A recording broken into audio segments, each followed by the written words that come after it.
Bonjour et bienvenue dans l'entretien RFI France 24 qui est aujourd'hui à Conakry. Conakry qui nous reçoit aujourd'hui avec comme invité spécial le président de la transition, Mamadi Doumbouya. Bonjour Monsieur le Président. Bonjour Alain. Il y a quelques mois, 2 mois exactement, vous preniez le fauteuil de chef d'État, vous renversiez le président Alpha Condé. Qu'est-ce qui s'est passé exactement? Pourquoi l'avoir renversé? Vous qui lui devez votre place? Depuis plusieurs années, nous avons eu des dysfonctionnements de nos institutions, liés souvent à la tension sociopolitique dans notre pays. Et les Guinéens ne se regardaient plus comme des frères. Ils se regardaient comme des adversaires politiques. La gabegie financière de notre pays nous a poussés à prendre nos responsabilités. Et la responsabilité qui est grande pour nous, d'abord, je dis depuis le 5 septembre, qu'il faut qu'on commence et qu'on commence à s'aimer comme avant, parce qu'on ne s'aimait plus. Mais vous apparteniez à ce régime-là, vous avez servi Alpha Condé, vous n'avez pas vu ça, vous n'y avez pas participé, vous ne vous sentez pas un peu, on va dire, comptable de tout ce qui se passait? Ça fait plus de 10 ans que j'ai décidé de laisser femme et enfants par amour pour mon pays. J'ai laissé l'Occident pour venir servir mon pays. C'est pas lui qui vous a fait revenir au pays? Non, j'ai décidé tout seul de venir en Guinée et pour être clair avec vous, le professeur Alpha Condé qui a été président de la République de Guinée, on s'est vu 2 fois. La première fois qu'on s'est vu, c'était le 10 octobre 2018, pendant les fêtes d'indépendance de la République de Guinée. Et après ça, on s'était vu dans une cérémonie lors d'un décès. Et je pense que la loyauté entre le pays et un homme, le choix est vite fait. Et je pense que je ne suis pas venu pour servir un homme, j'étais venu pour servir la République de Guinée. Et en tant que soldat, je pense que ma mission était de servir la République. Pour vous, la coupe était pleine, vous en aviez assez? Oui, quand on voyait la situation sociopolitique de notre pays, il y avait tellement de violence politique, que ce soit aussi de la gabegie dans le pays, qui nous a poussés devant l'histoire et devant le peuple de Guinée à prendre nos responsabilités de soldats. C'est celle qui est de défendre l'intérêt de notre pays. Alpha Condé, aujourd'hui, est en prison, en résidence surveillée. Quand est-ce qu'il sera libéré? Je ne suis pas un justicier, moi. Je suis le président de la transition.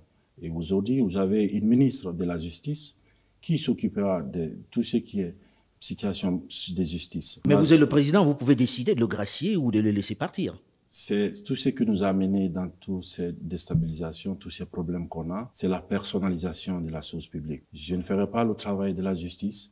Je suis président de la transition et non ministre de la Justice. Donc la justice guinéenne aura toute son indépendance.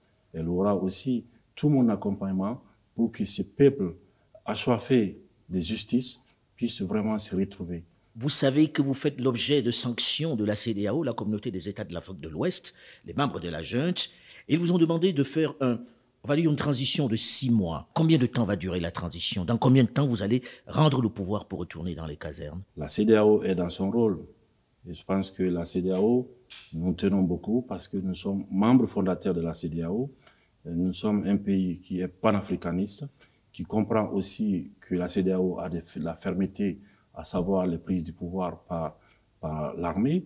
Mais nous ne sommes pas des politiques. Nous venons tout simplement rendre le pouvoir au peuple de Guinée, qui, à travers le Conseil national de transition, qui est, on est en train de mettre en place depuis, pourra décider au nom du peuple de Guinée. Pour vous, c'est la CNT qui doit décider de la durée de la transition? Il faut qu'on soit en cohérence avec ce qu'on dit. Nous avons dit qu'on donne le pouvoir au peuple de Guinée parce que nous voulons mettre en place un système qui pourra résister aux tentations des hommes. Et pour ce faire, nous laissons au peuple de Guinée où le CNT aura toutes les composantes. Au Conseil national de la transition. Au Conseil national de la transition, il y aura toutes les composantes de la nation qui seront représentées au CNT. Le CNT, pour nous, est l'organe législatif qui pourra décider du chronogramme, c'est-à-dire faire le point, le diagnostic, à savoir nos problèmes qu'on a, et comment trouver des remèdes à ces problèmes-là, parce que les problèmes sont connus, c'est la personnalisation de la chose publique. Nous, êtres humains, nous allons tous disparaître, mais c'est les systèmes qui resteront, c'est le pays qui va rester. D'où le CNT a pour mission de réécrire les textes, c'est-à-dire la constitution.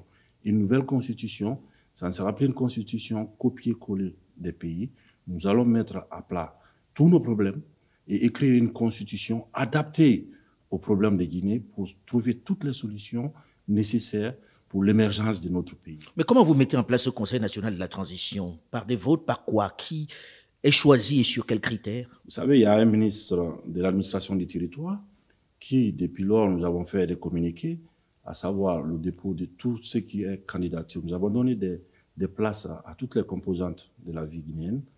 Ils vont tous être pris par leur probité morale et par leurs compétences, parce que le CNT ne sera pas un regroupement pour qu'on puisse venir discuter et sans avancer.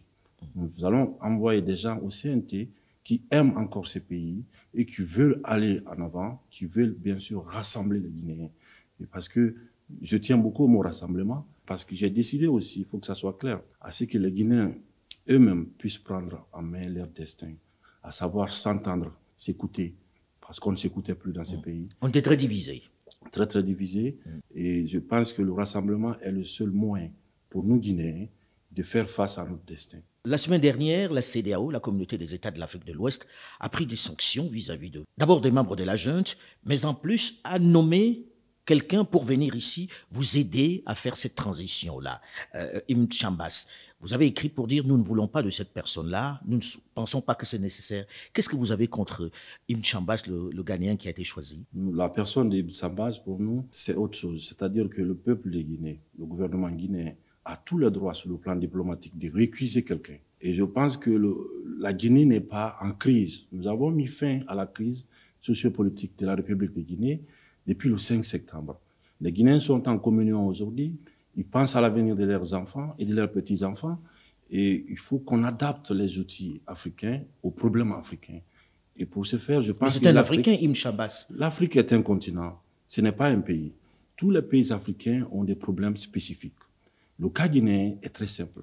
Nous avons eu des aînés qui ont eu des problèmes de personnes, à savoir la gestion de la chose publique, et qui avaient divisé le pays. Aujourd'hui, le peuple de Guinée n'est pas divisé. Le peuple de Guinée est en communion avec soi-même.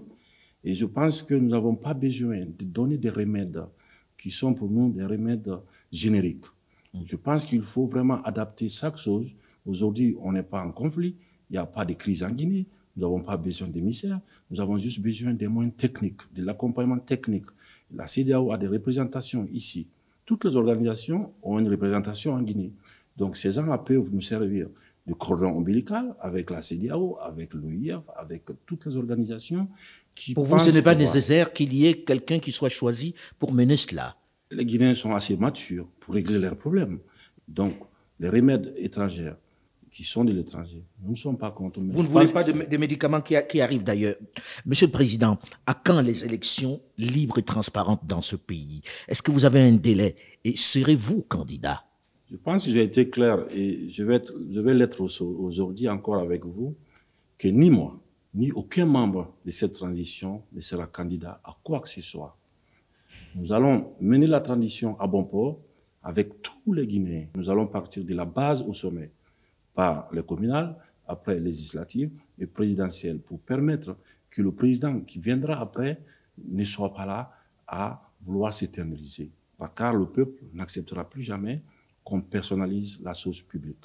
Donc pour moi, la durée de la transition doit être définie, le chronogramme de la transition doit l'être aussi par l'organe législatif. Vous avez dit par la CNT. On comprend que ce soit la CNT qui décide de la durée de la transition. Là, vous promettez que vous ne serez pas candidat.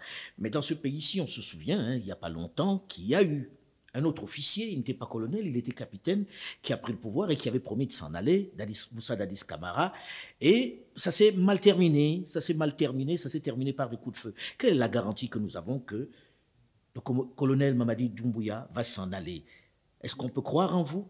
En tant que soldat, nous tenons beaucoup à la parole donnée. Et en même temps, nous avons fait quoi? Nous avons fait un état des lieux de toutes les expériences qui n'ont pas marché dans notre pays.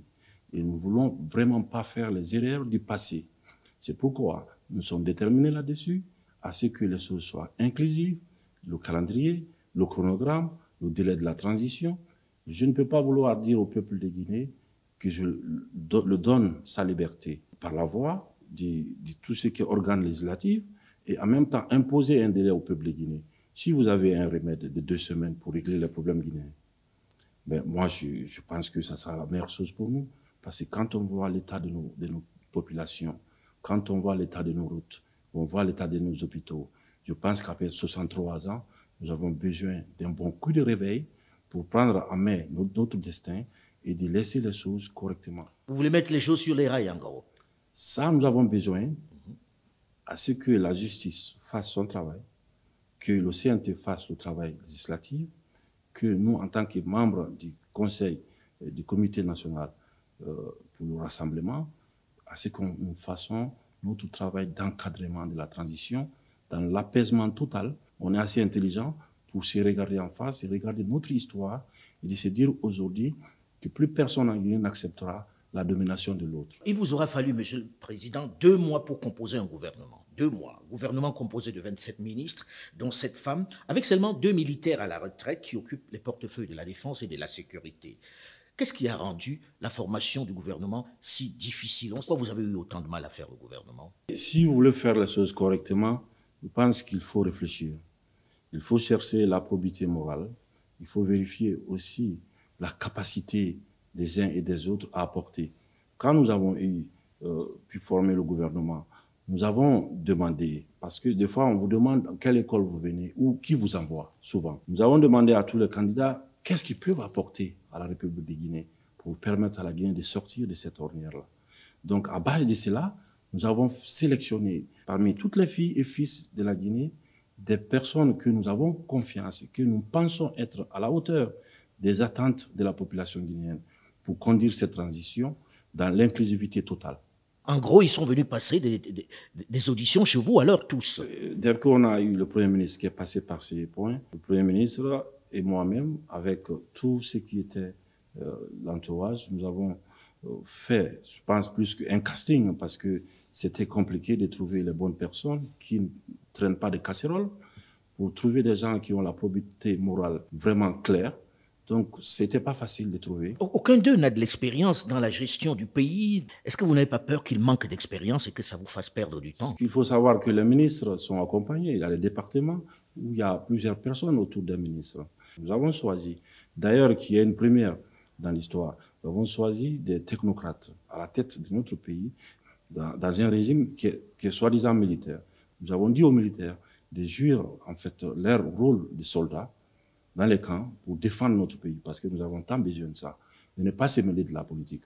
Et aujourd'hui, ces technocrates, nous avons totalement confiance en eux, et j'ai aussi entièrement confiance au Premier ministre, qui est M. Mohamed Biavogui, qui nous avons choisi parce qu'il a le sens du consensus.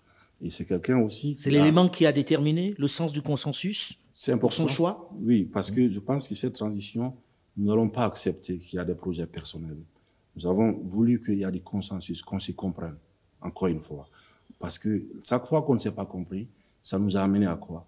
Au sang, ça nous a amené aux larmes et aux victimes, qui sont tous des enfants de ces pays et qui pouvaient aussi être des ministres, mais qui ont été faussés dans leur vie. Donc je pense que le Premier ministre Mohamed Biavogui, qui est quelqu'un qui a une grande expérience à l'international et qui est un homme de consensus, peut aider le gouvernement guinéen aujourd'hui à sortir de cette ornière-là. Alors on a vu les populations guinéennes dans les rues lorsque vous avez pris le pouvoir, des gens qui se réjouissaient. Vous bénéficiez d'un état de grâce aujourd'hui qui est exceptionnel.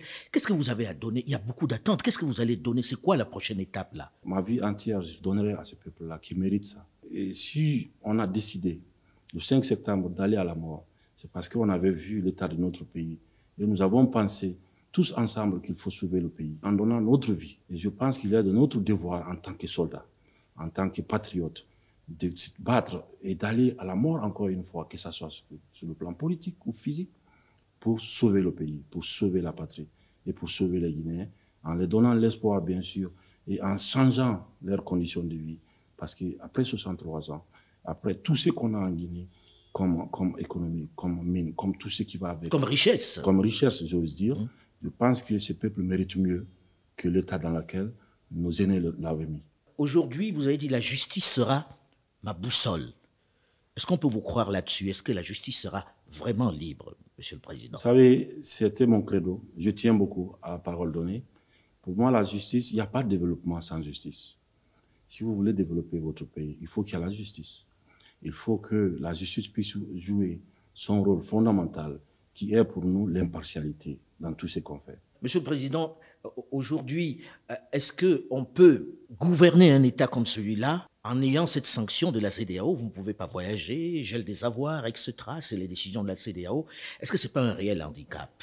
Nous avons bien sûr besoin de nos partenaires, mais ce qui est pour nous non négociable, c'est la souveraineté nationale. Parce que nous tenons à la liberté. Et la CEDEAO, je pense, doit penser au mal qui gangrène nos pays. Et je pense que la CEDEAO doit penser au peuple africain de l'Ouest, parce que le peuple aussi a besoin de la protection des institutions qui, à leur nom, est censée aider nos pays et nos populations à sortir de l'injustice.